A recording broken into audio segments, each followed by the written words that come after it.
both of those exercises, why I like them is because they're in the beginning, when you haven't practiced for 4 or 5 weeks or whatever the amount is, you don't want to stress this out super much, right? You don't want to get back into this, like it's going to get tense and it's not good. Welcome to this new little podcast episode. Today we have Ruben Mirzoian on. He's the co-principal clarinetist of the Theater Ulm and also the ex-academist of the Mecklenburgisches Staatstheater. So a real professional on today, principal clarinetist as well, like me. So we have a lot of fun things to talk about. Exactly. If you watch this video until the end, Ruben will share with you the 3 best exercises to get back in shape this year so that we can start the year in a nice way. So Ruben, tell me a little bit about yourself. Holy, first of all, thank you, man, for doing this, for organizing this. Just a little bit behind the scenes shenanigans for you guys. Every time we manage to find a date to record this, I'm starting to get sick. And this is not an exception. Like tomorrow I'll be sick. Today, like, thank you for adjusting your timeline for me and making this happen. About myself, oh my God. I am a clarinetist since 16 years now, 14, 15, 16 years. I don't know where it counts, I think the so point you started where at 10? No, I'm 28. Yeah. So So 12. later. Yeah, I played the piano since I was like 5. And then at some point we realized that, I'm not going to turn into a professional pianist. So we went a different direction, but I still wanted to stick to music. And the only thing that could fit a boy of 150 centimeters tall and this tiny was the clarinet. I wanted to play the saxophone, but it was too big and too heavy. I think the point where I realized I wanted to do this professionally was when I saw an opportunity to come to study in Germany, and the rest is history, man. I mean, I've been here for 7 years now, and at some point I managed to win an audition. I'm sure we're going to talk about this as well, and I'm very excited to jump into those topics. But yeah, thank you for doing this, man. So how do you like Germany in general? Is it a fun place to live? I've never met a person who would call it that. But yeah, I mean, it has its pros and cons, like every other place in the world. It's definitely something that is not for everyone. That's for sure.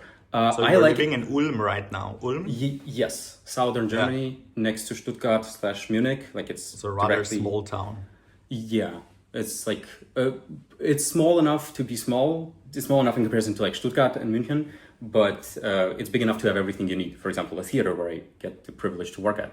So, yeah. So basically then in Germany you play German system. But this means, we've talked about this before, you haven't always played German system. So why did you change to German system in the first place?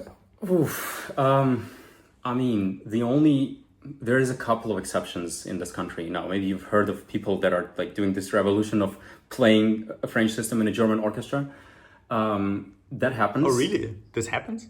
Yeah. Okay, there's a couple of examples. One is in Kiel, like northern Germany, next to Denmark, I think.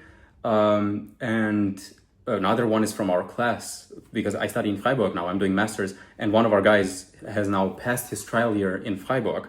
So the most southern part of Germany, and he's now playing French system clarinets in a German orchestra. So there's a couple of examples. I'm sure there's a couple of more that I'm not aware of. But for me, as soon as I arrived in Germany, my professor was like, "Okay, what's your goal?"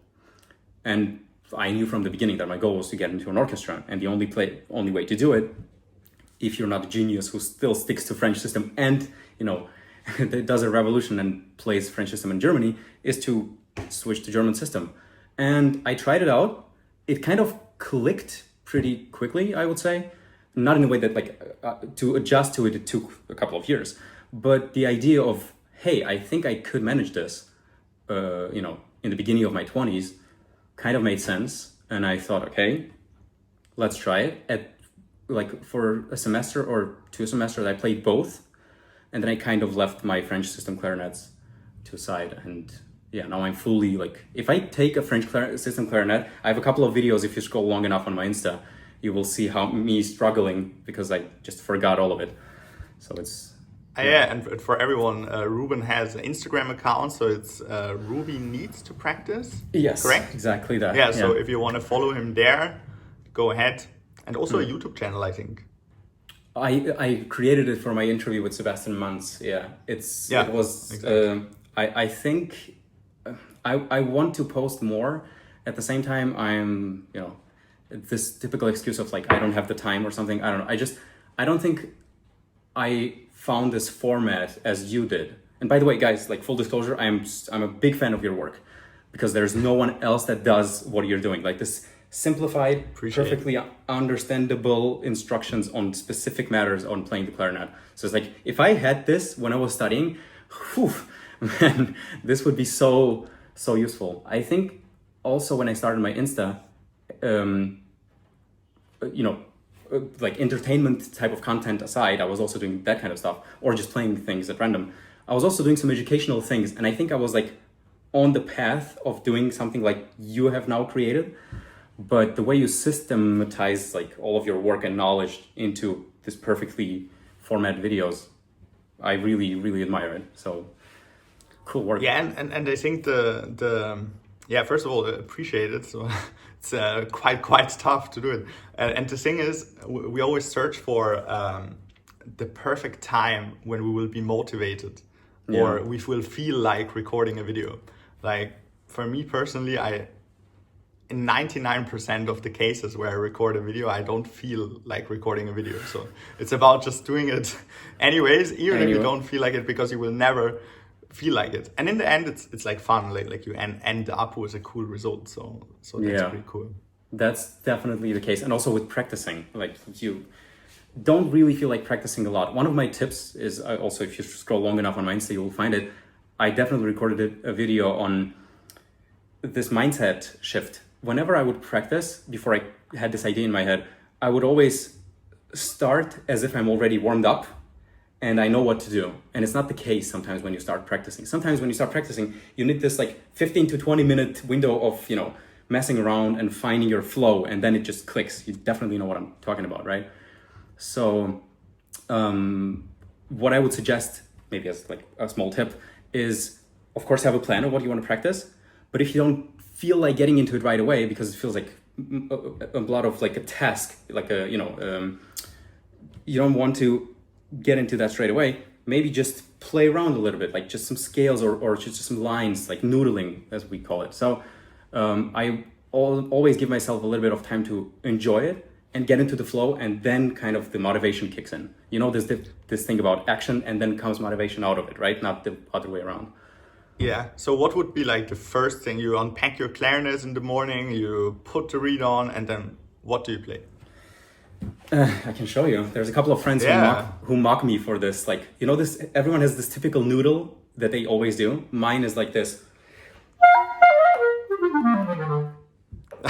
This is like, it's a small, it's like a C major, just a small typical thing. But also, do you want to get into exercise or something? Or you want to just... just like after, let's say this noodling to test the reed is like one thing, takes like 10 seconds. But then what would be like the first thing you do? I would just go through all of the ranges, I think. And I would just test my airflow, how active I am, how present I am with because sometimes you wake up and you're like kind of jagged and you cannot play a note longer than 2 seconds. So you need to warm up and you need to get into it. So I would do like very loud. And just like you go through all of the ranges and stuff and just test how you're feeling. I would connect to the instrument, and maybe those 10 minutes that I meant when you don't judge yourself and you don't have a plan and you just free flow is exactly for that. Like you just test, am I able to play, G in the 3rd octave on pianissimo? Okay, it works, cool. Now can I play C 1st octave full fortissimo? It also works. Okay, so I get into this. I think I'm also trying to be creative with myself and free with like, try out this mechanic or like, octave jumps or whatever. This first exercise by Bela Kovac, these daily exercises? So you open it and it's like da dee da da da da da da da da. also that, for example. So like for the first 10 minutes, just try out the clarinet, get back in touch with it, see what's not working today, what's maybe like a bit more complicated than yesterday. And then the practice begins, hopefully.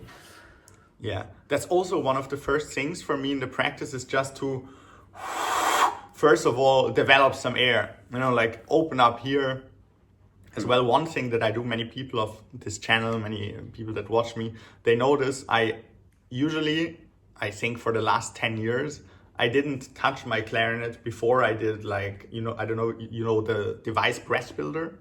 Yes, of course. So it's like you do like the breath builder exercises. So I don't touch my clarinet in the morning before I took like 6-7 reps through the breath builder, so that I like immediately start with I see. air. Because like if the air is not there, like all of the other things don't really fall in place. Not clicking, right? Yeah. That's also whenever I see a video of yours about the breath builder, I feel so guilty.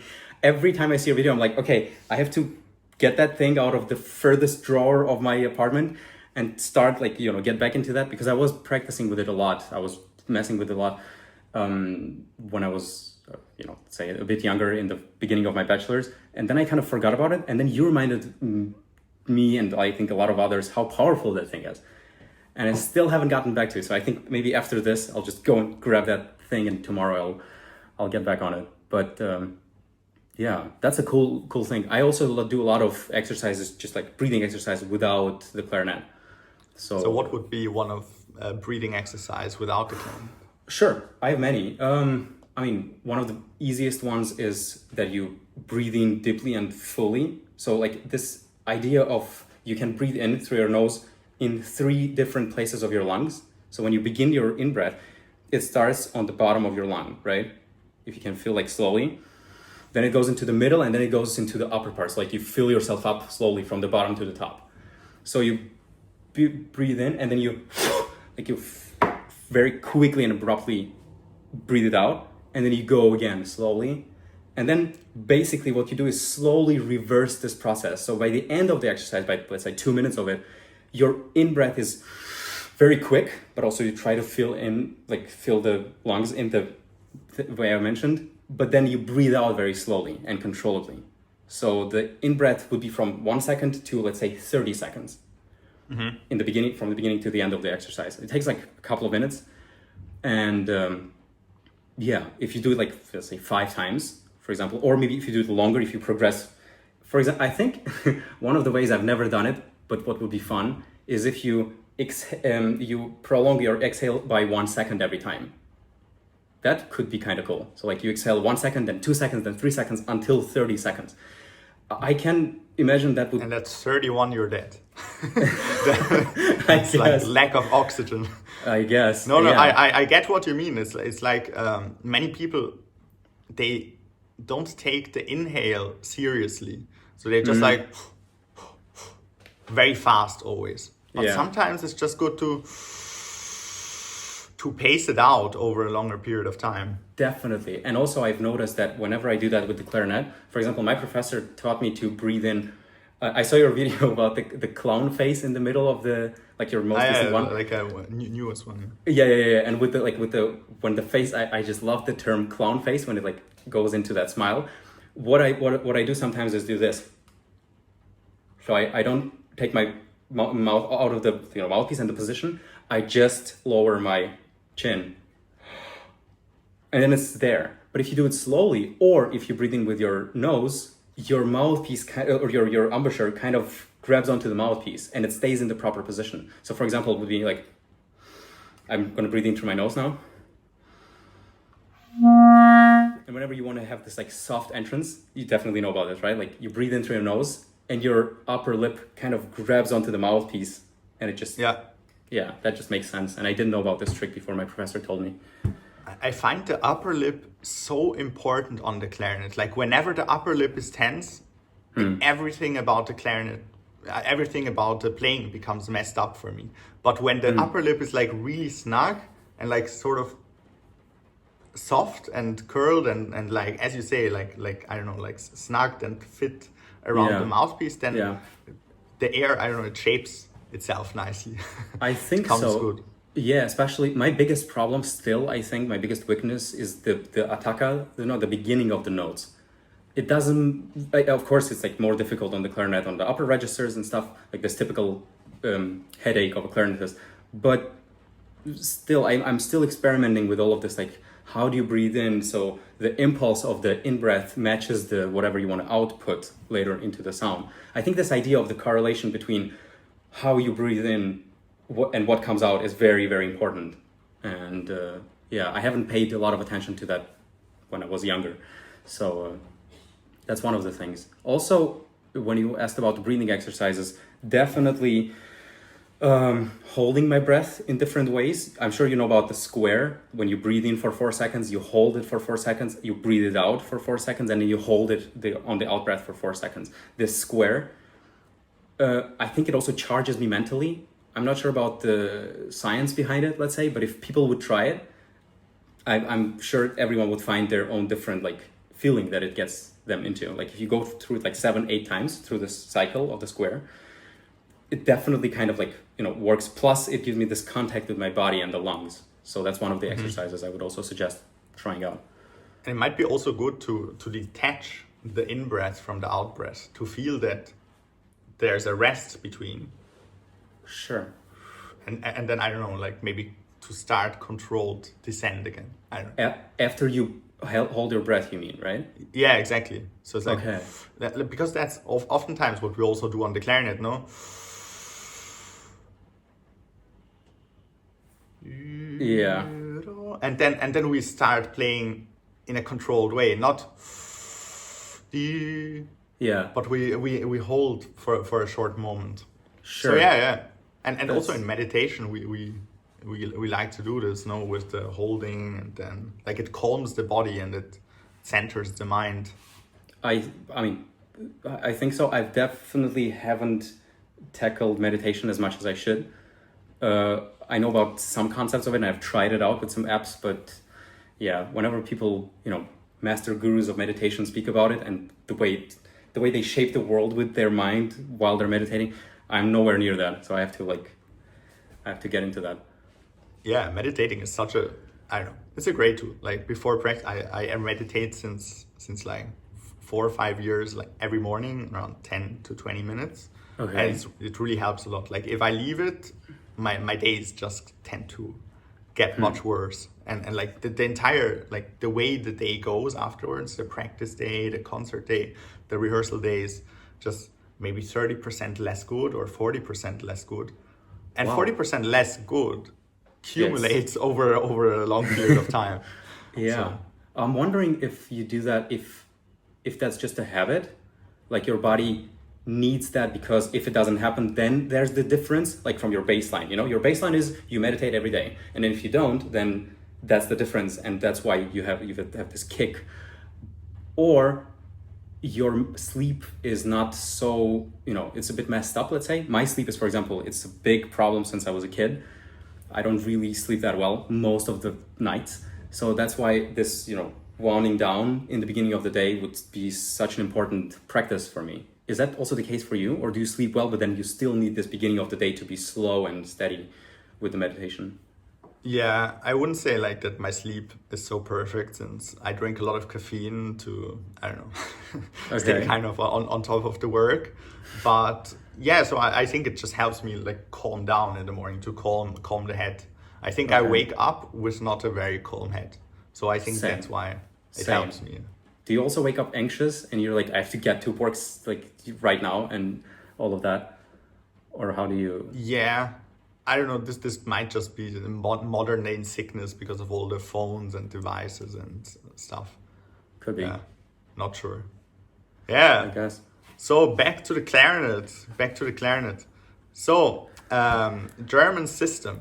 So I heard a lot of people that struggled to change to German system because of the very different fingerings. Sure. So did you struggle as well, like when you got used to the French fingerings and then suddenly you have to put different fingers for different notes? How long did you struggle? Okay. I hope I remember this correctly, since this happened almost 7 years ago. But the fingers is the easiest part, the fingering all of this is the easiest part on the job. Yeah, I think so, definitely. It depends on how long it takes you to find your own material later when you switched. Not only the clarinet, like the mouthpiece and the reeds and the new airflow and everything. One of the things that kicked me in the balls the most after I switched was noticing how, you know, if you start, here's my level on the French system, and then I take the German clarinet, and my level is here, and you hear it every day while you're practicing, then the first thing that you can work on very quickly is your fingers. So at least you have this illusion of getting back to that level that you once had. But then the thing that was most difficult for me is to find my material that works and that I feel free with, and that it just kind of clicks and connects. And airflow, I think, is one of those things that is the most different from the French system. This idea of French system being like very airy and breathy and easy to get a sound of. I think you play kind of heavier reeds. That's why whenever I see you playing, I don't get this impression.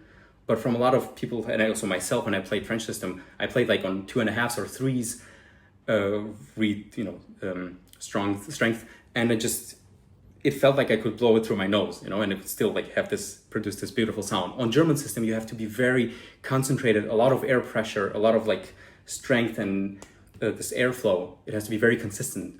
And that took me the longest time to learn and get adjusted to. Also, speaking of fingerings, it's not the difficulty of, switching. For example, the easiest example I can give is this key, which, on the French system would give an F. Here it's a F sharp.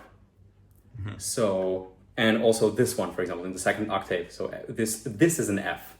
So of course, this is not pleasant whenever you have to play like E, F, and you do this like Gabelgriffe, as I'm sure you know that it's the name of it.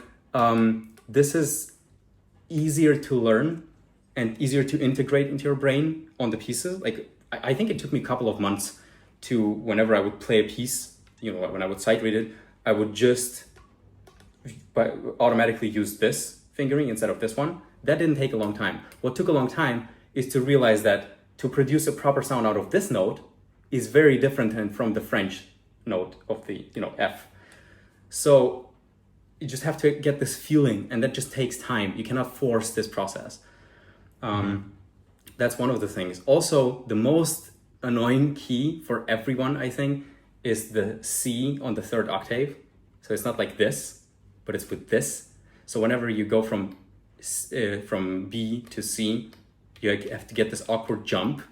Of course, you can use this trill key, but it's not always in tune or perfectly working. So like this is the key that you have to learn how to deal with, because it creates this undertone. I hope you can hear this. So like to get used to this, it also takes time, and you just have to get adjusted in the context of pieces, etudes, exercises, and whatever. Also, if you're interested in one of the other annoying keys, is the F in the first octave, which is, so normally it would be this. As we know, this is F sharp. So you play E, and then you use this key. And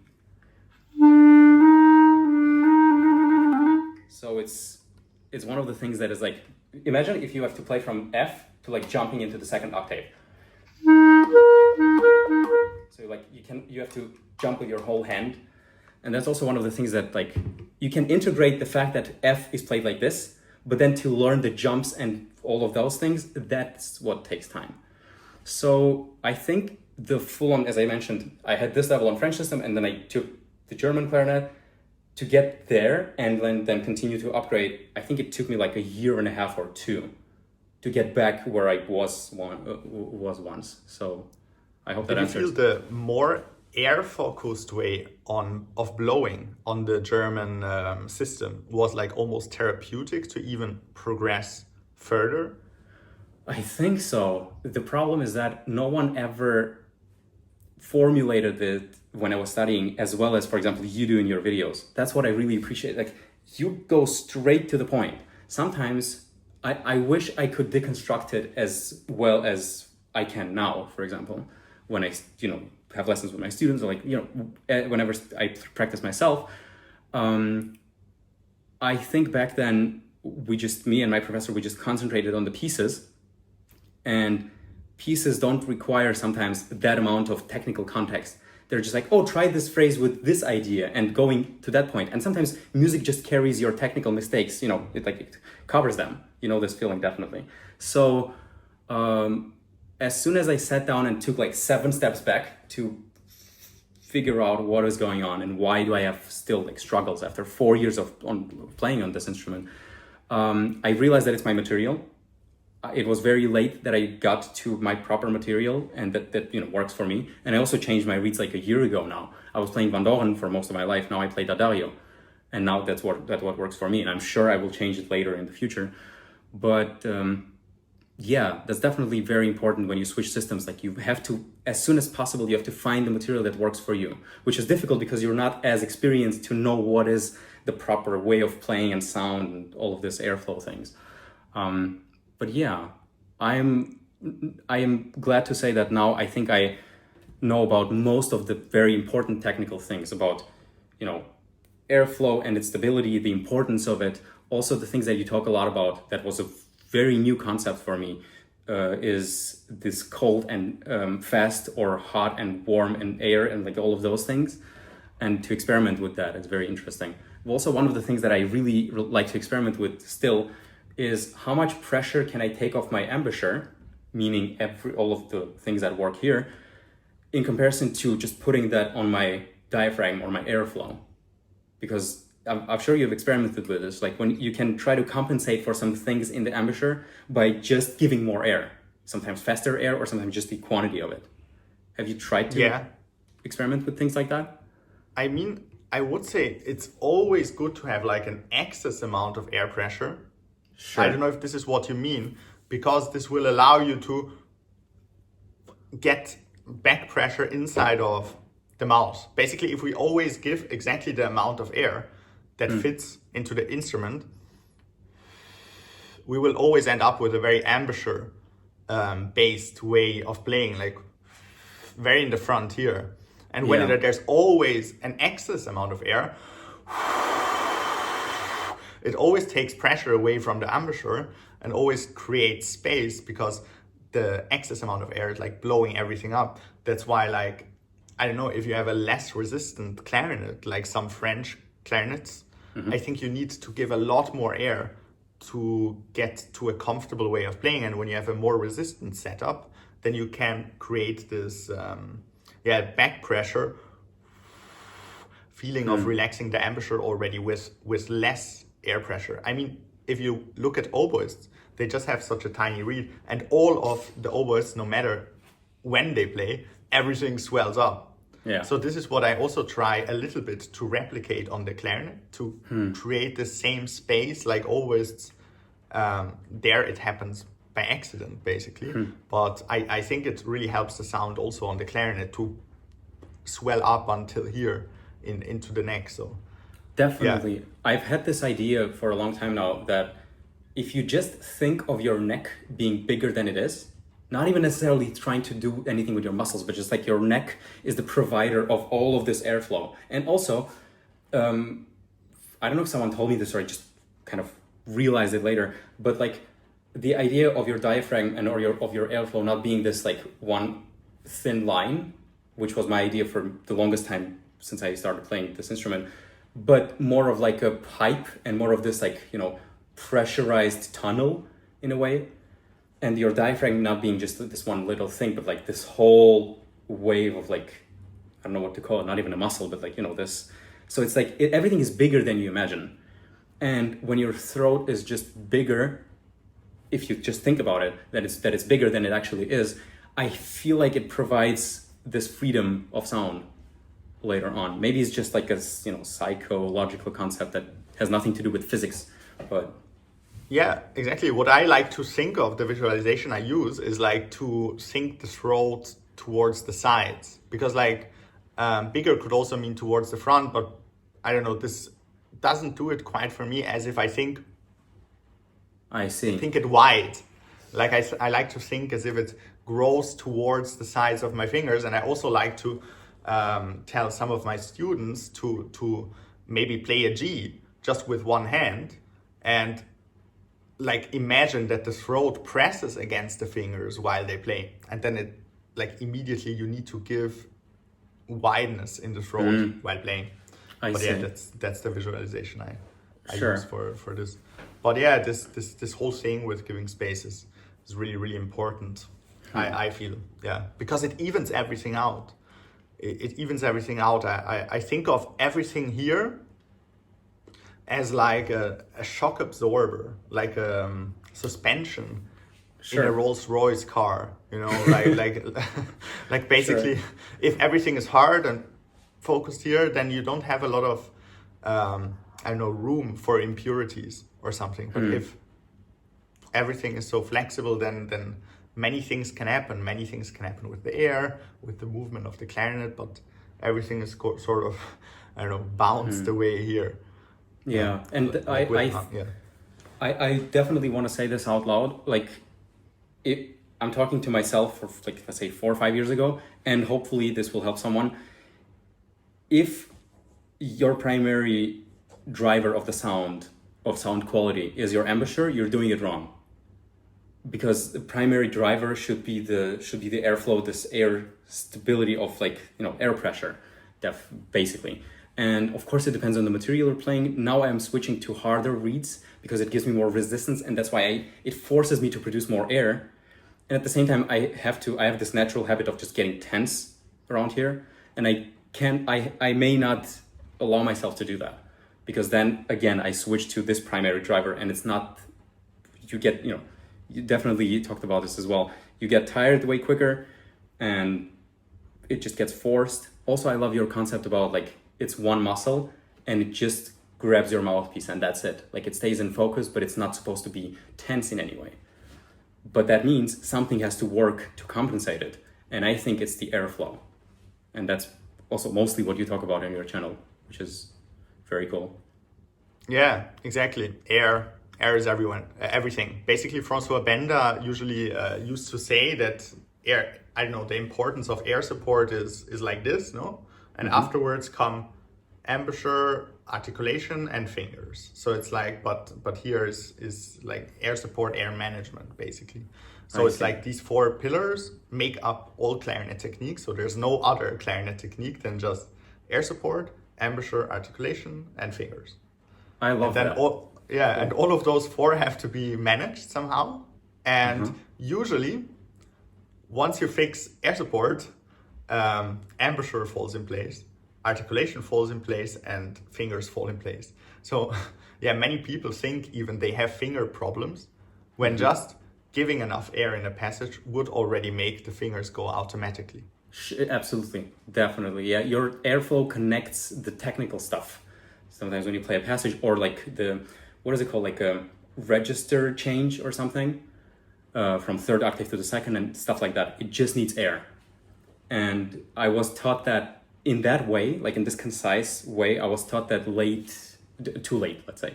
So now I have to adjust a lot of things while being a considerably older guy than, you know, most of the students. By the way, how old are you? I'm the same like you. 20. Okay. Well, then we have a long way to go, man. Yeah. Still a lot of clarinet practice ahead of us. Yeah, Yeah. that's true. Yeah, I think that's the, you know, that's the secret to everything. Just don't quit. Just don't quit. Because like many people they quit and then of course the career is finished. And if you go study something else, you go study AI, then it's finished. But maybe you'll earn more money, I guess. I don't know. It depends. Might be. AI will just replace you as well. But also it reminds me of this idea of, side note, the only metric of a successful marriage is that people don't get divorced, which means they don't quit. It doesn't matter how they deal with each other and what, like, successful marriage means they're still together. And, you know, if we're still together, then maybe it's kind of working out, even though some days can be very, very difficult, as I'm sure you also have some very tough days with the instruments. Yeah, exactly. Even if let's say you practiced already your 15,000 hours with 20, 26, 27 years old or whatever, and then you have like 1 year where maybe stuff goes wrong, things happen, and you go down to practicing 1 hour a day for a year. Like, if you don't quit, the next phase will come where there will be 3 hours a day and orchestra rehearsals, and the 1 hour a day is still built on top of the 15,000 hours before. But if we then quit for an entire year, then it's extremely hard to get back into it. So I think the secret, like, to all clarinetists out there is to just not quit. Like, for example, also the past 2-3 years, I didn't feel my clarinet practice to have been the most effective. Like during studies, when I practiced 6, 7, 8 hours, whatever, in the practice room alone, I used to be very, very focused, where this was the only thing in my head, nothing else. And then, I made a lot of progress. But over the last 3 years, even though I wasn't as locked in as with these 8-hour practice days, I made extreme amounts of progress, like just by the 3 years passing. You just need time passing with you on the instrument, basically, and you just get more comfortable and better. And even if you have periods where, maybe you're not practicing 8 hours a day, but the secret is when you have a period like this, just don't practice 0. Sure, definitely. One of my teachers, my first teacher that I could call him, he always told me, like, it doesn't matter what you feel like, it doesn't matter anything. If you practice, he says, 30 minutes a day, whenever you cannot practice more, or you don't feel like it, or whatever the reason might be, it's better to do that than to skip a day.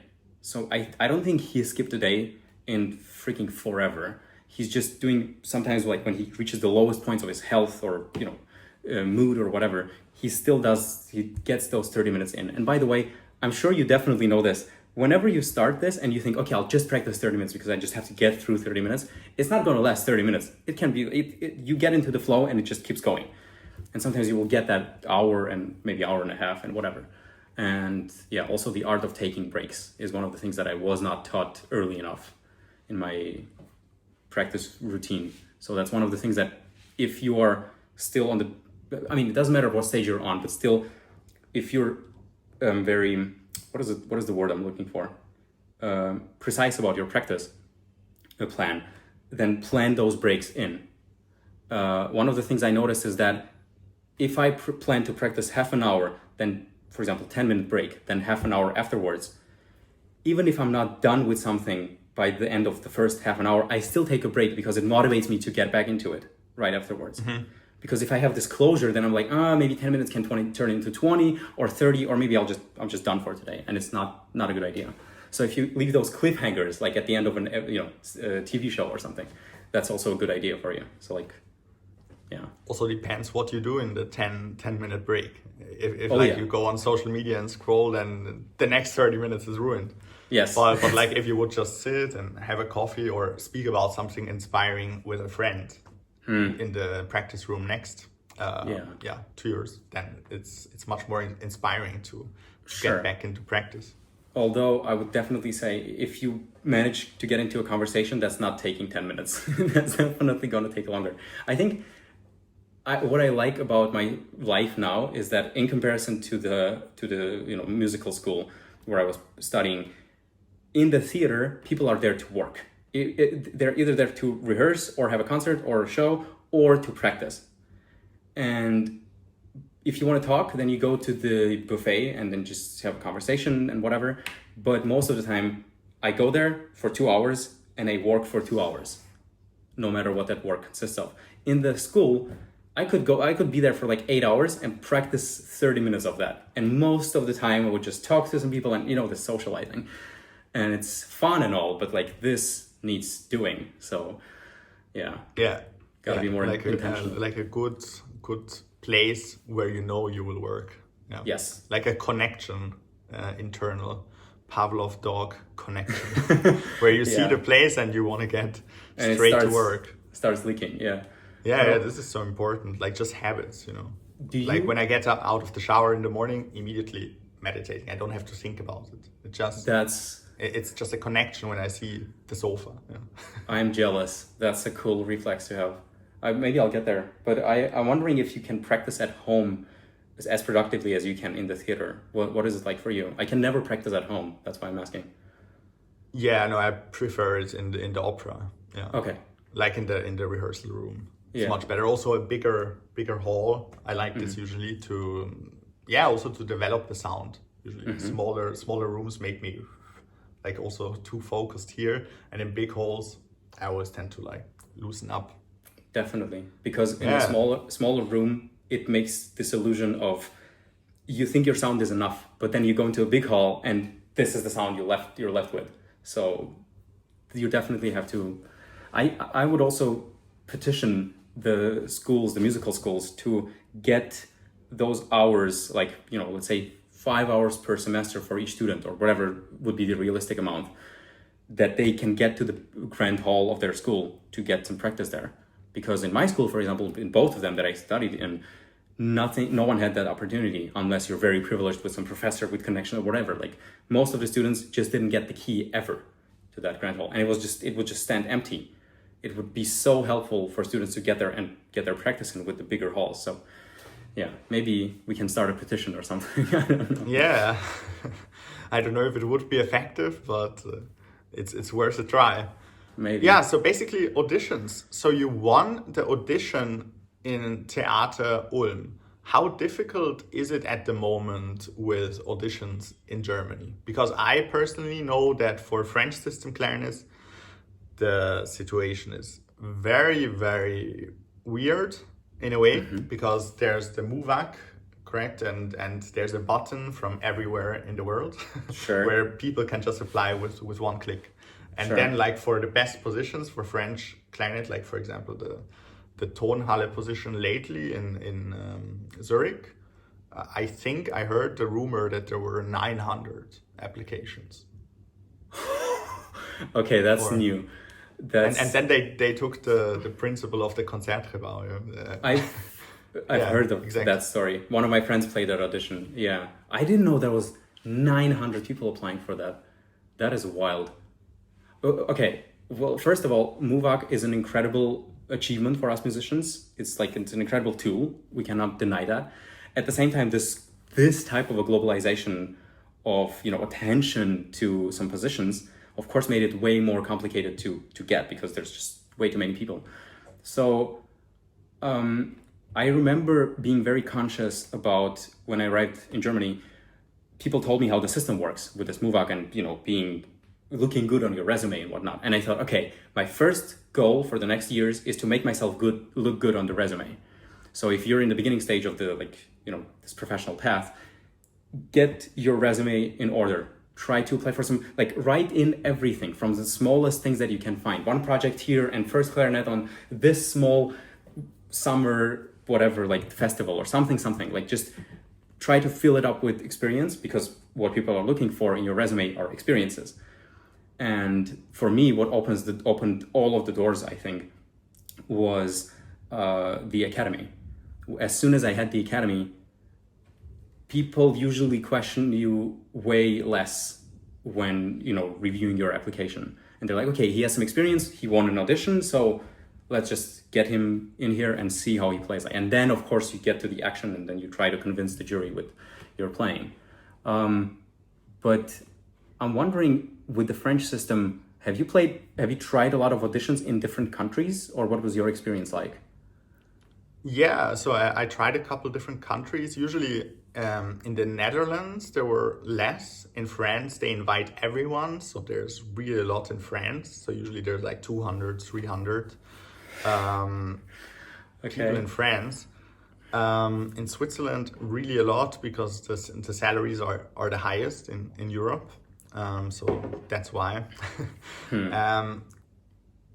Yeah, what else? Spain and Portugal, not so much. Eastern Europe, also not so much, because the salaries go really down, yeah, like into the 1,000 and less euros range. So therefore, there's less applicants, logically. But yeah, everything compresses basically down to, what would you say? I don't know, maybe northern countries, Switzerland, Austria, like Austria for German system as well, Austrian system. Yeah, you tell me about Germany. How many applicants are there usually? Oof, it depends. I mean, some people like to think that, you know, in the good old days before MUVAC and before all of the massive amount of students from all over the world, there was no auditions with a lot of people. But for example, my professor who plays the bass clarinet in SWR, so in Stuttgart, in the radio orchestra, he told me, I think there was 130 people applying for that job, and it was like 30 something years ago. So it was always hard and it was always difficult. My professor, when he was applying for Berlin solo clarinet in one of the orchestras, I think he went through like 6 rounds or something. Like, it was just a wild audition, and at the end there was also 3 people. So it's like it's chaotic. Most of the auditions now are kind of regulated to this typical 3-4 round thing if they go well, because they also can be abrupted. And that's one of the most annoying things, by the way. I don't know if that happens a lot in other countries, but Germany is very famous for stopping the auditions beforehand. So for example, there is, let's say, 27 candidates in the beginning, 10 people pass to the second round, and then 10 people play there, and no one is good enough and convincing enough to win the position that day. So they just stop the audition. And I kind of get that. At the same time, if you would take 2 of those people that were not that convincing yet, maybe they will have this push by the 3rd round. So just like give them a chance. They are already here. Some people travel 9 hours to get to the place where they play the audition and pay for the hotel the night before, like whatever. So it just kind of annoys me a little bit. But yeah, that's one of the things that integrated its roots deeply into this audition culture, and it's very annoying. When I applied for my position, I think it was like 50 applicants, 50 plus, and I was lucky, only 13 people showed up that day. And there was 3 rounds, and there was 4 of us in the finale. So it was still kind of like, it was a competition. You could still feel the air in the room. I remember one of the things that, as soon as we got to the finals and they announced that there's 4 people and these orchestra excerpts must be played, we all sat there, looked at each other, and we're like, guys, we're so done. Like, no one had strength anymore. No one wanted to do this anymore. Everyone woke up at like 8 or 9 a.m. They started at 10 and it was already 3 p.m. So we were like 6 hours into this, and we're just kind of dragging our feet into the place where we're playing the audition. And I think what won me the audition, except for playing well and having my day, is the fact that I was the only one who kind of showed this energy, still like going, in the right direction, let's say, and in comparison to the people that were kind of feeling down and not providing any more musicality anymore because they were just tired. So one of the things that you really have to learn is to collect your strength and think of it as a marathon. Like, it can take up to 6, 7, 9 hours. Just sit there, and if you're lucky enough to pass through multiple rounds, collect your strength, have something to eat next to you and water and whatever, like be ready for this to take a long time. So yeah, to manage your energy, that's quite important. Definitely. Yeah, also to not play mistakes in the end and these things. Yeah. But to get back to your question originally, I think since there is more orchestras in Germany than in all of Europe combined, I think is the statistic, there's a lot of opportunities. Of course, there's a lot of players and a lot of people competing with you. Mostly, by the way, if you enter a wave of auditions because of your age and stuff, like if you go through a lot, you mostly go through them with the same people. I don't know if you've noticed that, but like there's this group from like, let's say 20 to 28 years old, and it's pretty much the same people. So sometimes I would just meet them and be like, hey, and we just met on the auditions, and I would be like, where are you going next? Oh, I'll see you there. Okay. This kind of thing. So there's a lot of opportunities, as I said. MUVAC is full of stuff. Now, for example, I don't know if you dig deep enough into German positions, but we have, I think, 5 or 6 positions at the best German orchestras, solo clarinet, like it's, top of the top. And I'm excited for the generation of the people that is going to win all of those positions and to see like new faces and maybe some of the people that I studied with or went to auditions with or, know from some other places. A lot of opportunities, but yeah, a lot of competition. You just have to be on top of your game. And please know, if you're a beginner for auditions, if it's your first, second, third time, sometimes it just takes time. You have to get used to this process and routine of auditions. It's a different skill. You cannot compare it with competitions. You cannot compare it with practice rooms or playing for your friends. no matter how strict your environment is when you're a student, an audition will kick you in a completely different way. So you just have to get used to that. Ulm was my 7th audition. Lucky number 7, I guess. I don't know.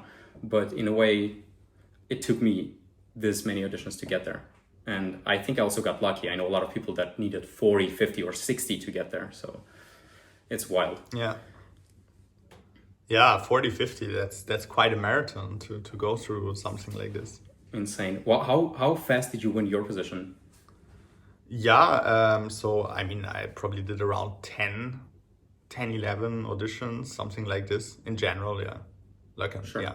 That's a good number to have. You're not traumatized enough, I think, and you're still kind of fresh, but you're experienced enough if you learn out of every audition.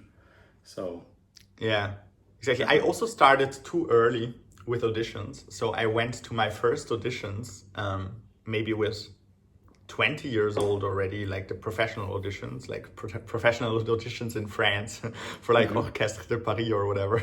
I just applied and I just went. Yeah, not very well, but so that's also a tip that I can give is that if you can't play Mendelssohn's Scherzo in the practice room, like don't go to the audition yet. If it didn't come a single time in the practice room, it needs to come first in the practice room before you will have your lucky day. So your lucky day can just come if you're actually already able to do it from the skill set and from the clarinet technique. Yeah. Also, one of the practice routines I would create is definitely waking up early, because most of the auditions start at like 10 a.m., 11, whatever. And wake up early, record yourself, because that's always important, and you can always learn way more than from your ears. And create a couple of rounds for yourself. For example, today I'm trying out 2 rounds, Mozart plus 1 orchestral excerpt, take a 10-minute break, and then play another one. Play another round of like 3-4 excerpts. A very, very good practice of getting into that audition mode where like around there, around here, these excerpts, the contrast between different things. One of the auditions that was very difficult for me and taught me a lot of this mixing up to different characters, because sometimes when you play 3-4 orchestral excerpts, they can be very different, worlds of music. I remember it was an audition for a solo bass clarinet position. And the first round was you play Mozart exposition, which you very well know, you end with breathing something like like this, right after the exposition, because you're out of breath. And then they asked for Aida bass clarinet orchestral excerpt, which is very soft and like melodic. And I was not in the breath to do it. I was completely out of it, and it sounded something like it was very jumpy and was weird. So they cut me out of the first round, and good for them. It was a proper decision. I was not ready. But it was one of the things that I really integrated and learned, like, okay, sometimes the contrast between 2 things that you have to play one after another can be very brutal.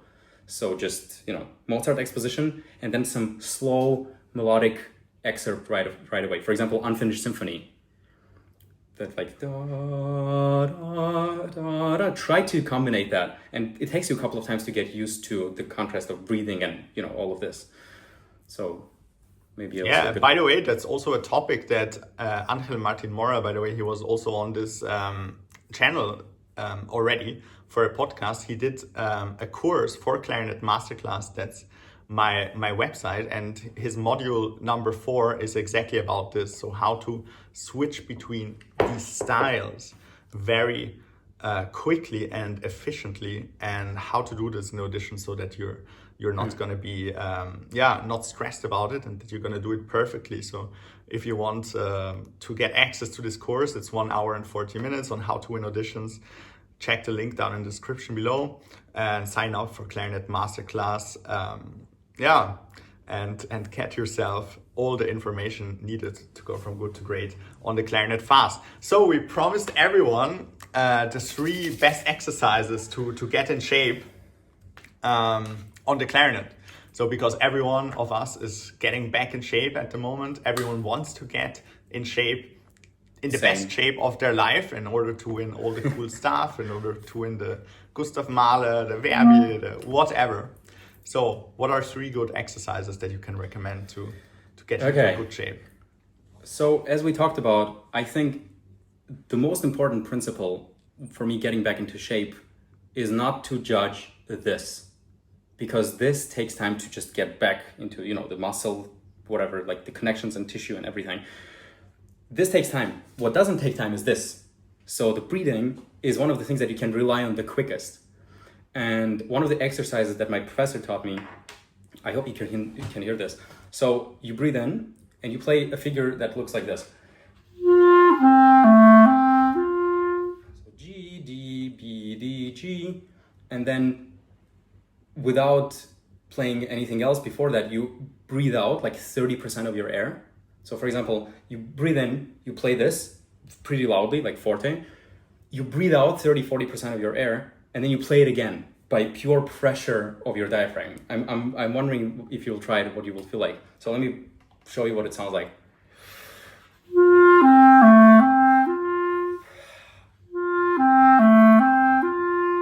And you still like keep pushing. It cannot be quieter than the first time, but it connects this, like it turns on this, machine of the airflow. And then you continue chromatically downwards.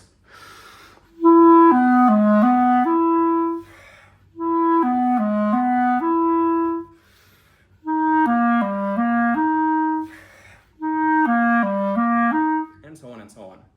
Makes sense, right? Oh, that's excellent. Yeah, that sounds so interesting. That's a super cool exercise. And also you will notice if you record yourself that your sound by the second time is exactly what you want to reach by the first time. It's more round, it's more soft and warm, and kind of like, because this is activated. You're just not, this thing is not swinging because of pure pressure of the air you're blowing into it, but rather by the form of the air and by your, stability of the airflow. Do you have the reed on your clarinet right now? Can you try this out? Oh, the things I can't play now anymore because it's a bit late here. Too late, okay. I'm wondering if you try this out and you like it, I'm expecting a video on that exercise.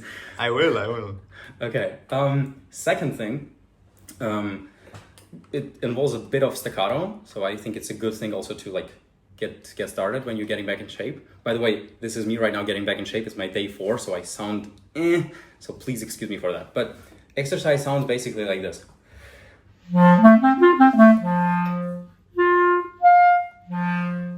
So what you do is you start from a low G and you play da da da da da da da, like with this very soft tongue, like kind of tenuto, non-legato, ba ba ba ba ba ba ba. And what you do by the octave jumps is you try to do like this soft, what would you call it? Like soft transfer from octave to octave.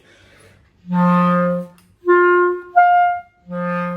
what you will notice is that the higher you go, the less attack of air it requires. I'm sure you know this thing where like you go higher and it requires actually less air. It has to be as fast as the one like in the lower register, but it needs less air. And what you can check very quickly is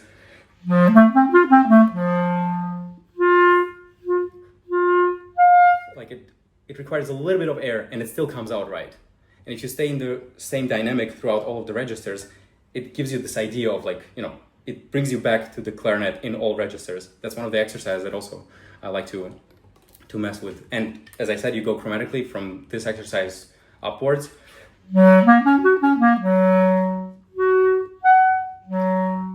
You stay in the same dynamic, but you require different amounts of air and different airflow for the different octaves. Does it kind of make sense for you, like externally? Yeah, it's like evening out the registers. So that's very important because for the higher notes you need,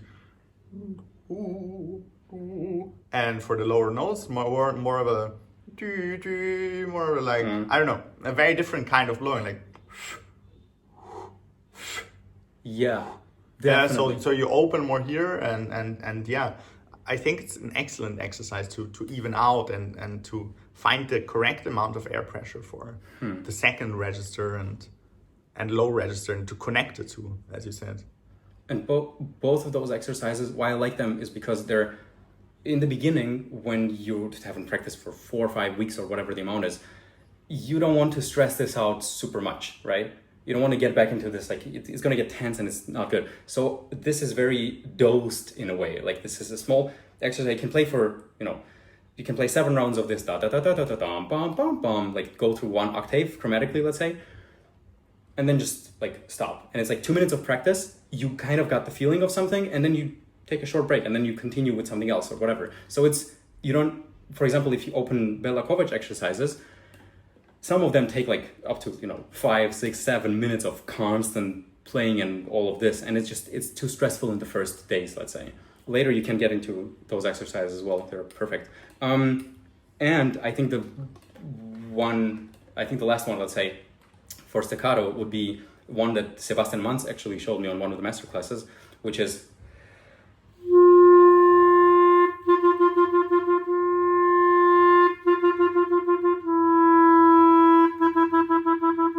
so you hear how I stop the air, right? Yeah, you block the air, and then you have the start. But your air doesn't stop. Your airflow doesn't stop. This typical thing that you preach a lot.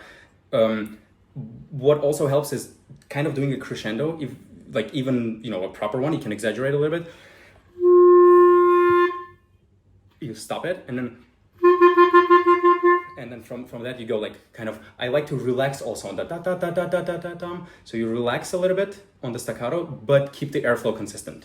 So it doesn't sound like da da da da da da da. It has to stay consistent and articulate. And then you just go lower or higher or whatever you want to go. And it's also one of the things that it's relaxed enough to not be too, not make you tense, but also brings you back in shape. So I hope those three kind of make sense and will be useful to people that are listening to this. Yeah, that was so useful. But yeah, so thanks so much for having you, Ruben. It was awesome to see all of your all of your advice, all of your years, thousands of hours of knowledge packed into this podcast, and I hope to have you on soon on this podcast again. Man, I feel like we could talk for hours and hours. This was fun. Thank you. Thank you so much.